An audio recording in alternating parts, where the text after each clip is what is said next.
So this week in class, we discussed gender identity and whether or not it is fixed or fluid. The core issues of the videos presented in this module are if gender exists, if biological sex exists, and if it's a right or an imposition to be able to choose your own gender identity. In their TED Talk, Becky Stromer discussed traditional definitions of boys and girls. Stromer stated that gender is a cultural construct and it's dependent largely on when and where you live. What I found that was very interesting was the picture that was shown of King Henry VIII. His clothing was very frilly and tight, and by today's standards, it could be considered quite feminine. But back in his day, he was the picture of masculinity. I think it's very interesting how gender stereotypes do tend to change with time and by different cultures in different regions. Stereotypes of men and women are learned behavior, and this is something that Stromer emphasizes. Whether or not children are raised to believe that a certain trait is feminine and masculine affects their views of masculinity and femininity when they're more developed and older.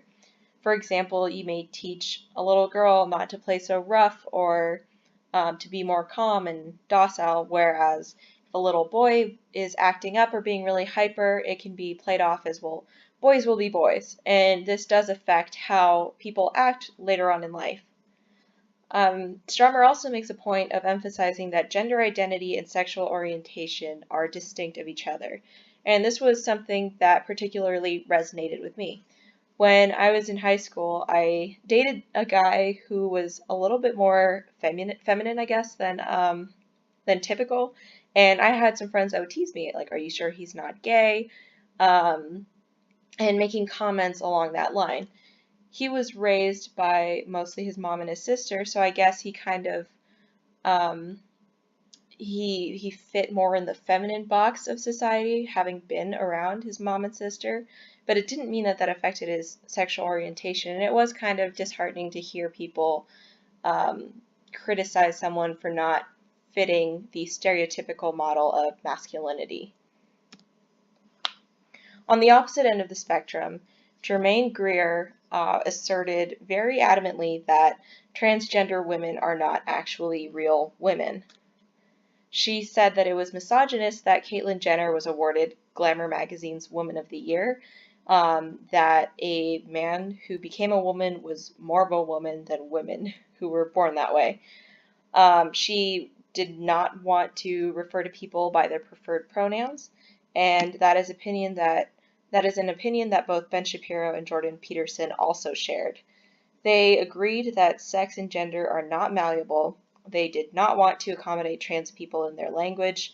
They believed that gender-neutral pronouns are politically motivated and that using them is an imposition. Their views were very strong, and on the opposite end of the spectrum as the first TED Talk that I watched.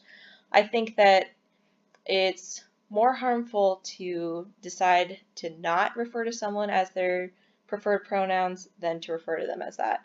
So it may not be something that you agree with, but you saying that your beliefs are invalid, I do not want to call you by your preferred pronoun, is more harmful than just accommodating and calling someone by their preferred pronoun. It doesn't hurt you as an individual to refer to someone as they instead of he or she, but it does hurt them to be referred to as he or she when that's not what they identify as. My thoughts on gender identity is that gender dysphoria is real. If someone asked me to call them a preferred pronoun, I would accommodate, and I would have no problem doing so. I think gender is a social construct, and it can be harmful to individuals because individuals tend to mirror societal expectations. There could be an expectation that men shouldn't be emotional, and this may cause men to be less likely to share their emotions. It doesn't mean that they don't have them. They may just be less open to expressing them because of that societal expectation. And that isn't a productive or healthy way of categorizing society. I do think, however, biological sex is valid. This was something that I felt a little bit conflicted on because there seemed to be advocates of trans people that were very insistent on the fact that biological sex does not exist. I did research the topic and found a couple quick articles, one from the American Journal of Public Health by Short, Yang, and Jenkins, titled Sex, Gender, Genetics, and Health, which stated that biological sex isn't as simple as just having two X chromosomes making you a woman, an X and a Y making you a man. And that it also depends on hormone levels, gene expression, and a multitude of other factors, which I guess I'd never really considered. I did think that biological sex was pretty much binary, except for the rare case of when you have intersex people. I started my college career as someone who was pursuing a degree in bioengineering, so my background is heavy in molecular and cellular biology. I did have some research experience for the past 2 summers working with NASA Ames Research Center, looking at the effects of spaceflight on the human body, and it is divided on whether or not you're male or female. Interestingly enough, females tend to fare better in the spaceflight environment than males do, but there is a sex difference, and that's kind of what bothered me about some of this discussion is I have participated in and read about extensive research studies that did show a gender distinction, but there are some people that claim that biological sex isn't valid, even though there is a genetic basis. If someone else in the class has a different opinion on this, I would be very open to reading more papers and learning more about it. I don't say this in an aggressive way. This is just maybe something that I don't know enough about. There was an article, The New Science of Sex and Gender, from the Scientific American, but it was mostly claiming that there's more than just two sexes, but didn't really cite their sources as to why they claimed that. And again, I would be very open to hearing other people's opinions on biological sex and whether or not it's valid. I do like a discussion, and if I am wrong about this, then I'd like to know.